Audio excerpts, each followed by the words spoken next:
morning, all entrepreneurs. Dun, dun, dun, dun. Exporting your goods just got a little cheaper. Say bye-bye to the $3,000 customs administrative fee, CAF, for exports less than $500. State Minister for Industry, Investment and Commerce, Dr. Norman Dunn, is back to tell us how it will affect you and your business.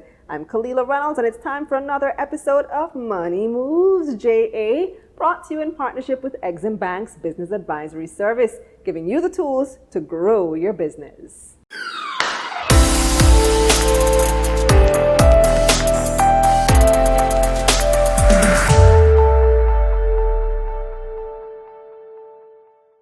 Welcome back, Minister Dunn. Thanks for coming back.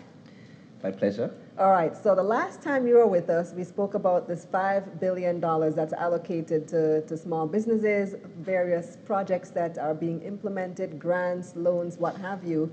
And this actually comes under the SERVE program, doesn't it? That's correct. I mean, it's an innovative program that has been unfolded during the budget presentation, as you saw. And we're happy that a section of that program, a component of the program, was directly reserved for the MSME sector.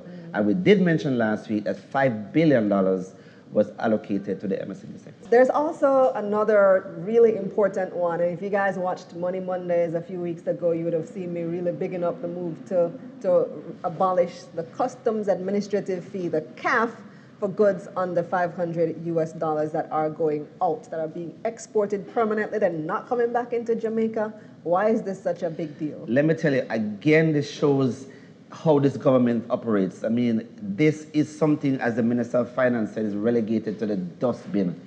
It was a punitive tax, we believe, that was imposed on exporters and in particular the MSME. So let me give an example. So we have a product called Shactilo Air Moisturizer that's developed by Kalila, right?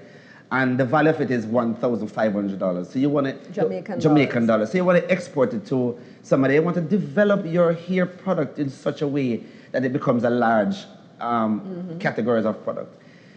The CAF was levied at $3,000. So automatically, that product that you would develop for $1,500 that you thought was very competitive on the market now has this huge tax attached to it of $3,000, and the product now becomes $4,000. And therefore, you just do not have the opportunity to compete well.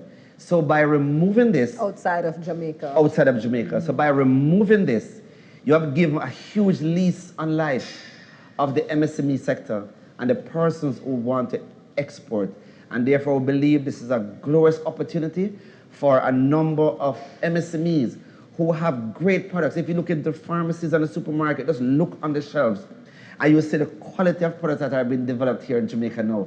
We have a great opportunity to compete with the world. And why I thought this was so important too, is especially at a time like now when we're dealing with COVID, fallout in tourism, we need to be focusing on exports in order to earn those US dollars. And not an export, I mean, but using specifically also our indigenous raw material that we can in fact create greater value added with what we have here locally.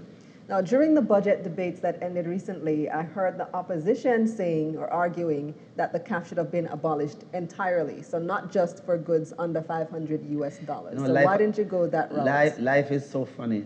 I mean, they're the ones who instituted this abominable tax.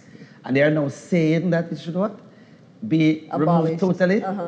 Well, you see, we have to be responsible as well. And responsible meaning that it's a pandemic, as you know, and therefore we have to balance all the pieces because revenue is still important. The government, the only way government can provide services is from the revenue they collect.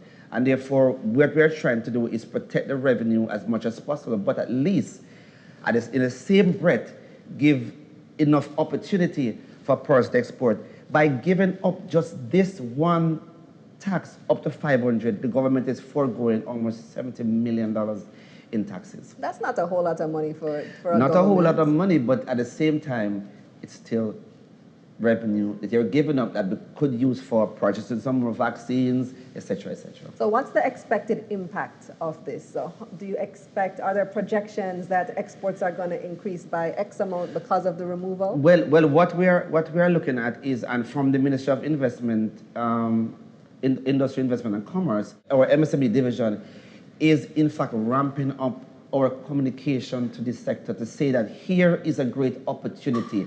This ministry is an enabler, we're a facilitator, and therefore we want to ensure that we are enabling the MSME sector to benefit from this, and we're going to communicate it as best as possible to say that here exists an avenue for you to grow and develop, and that is what we're going to do. Well, I look forward to next year's budget when we will be able to see those actual numbers as to what the impact has been. And I'm sure it will be there. Thank you very much, Dr. Dunn. You're welcome. And here's a recap of Minister Dunn's main points. The Customs Administration fee, CAF, represented an additional cost to exporting. Abolishing the CAF for exports worth $500 or less will give businesses the opportunity to compete outside Jamaica. According to Minister Dunn, the fee cannot be removed entirely as yet, since the government must maintain a balance between revenue and opportunities. The removal of the CAF took effect on April 1. That's it for this episode of Money Moves JA, brought to you in partnership with Exim Bank's Business Advisory Service, giving you the tools to grow your business. Visit their website at eximbankja.com and visit my website, KalilaReynolds.com, for a summary of this episode. You can click the link in the description box below. I'm Kalila Reynolds. Until next time.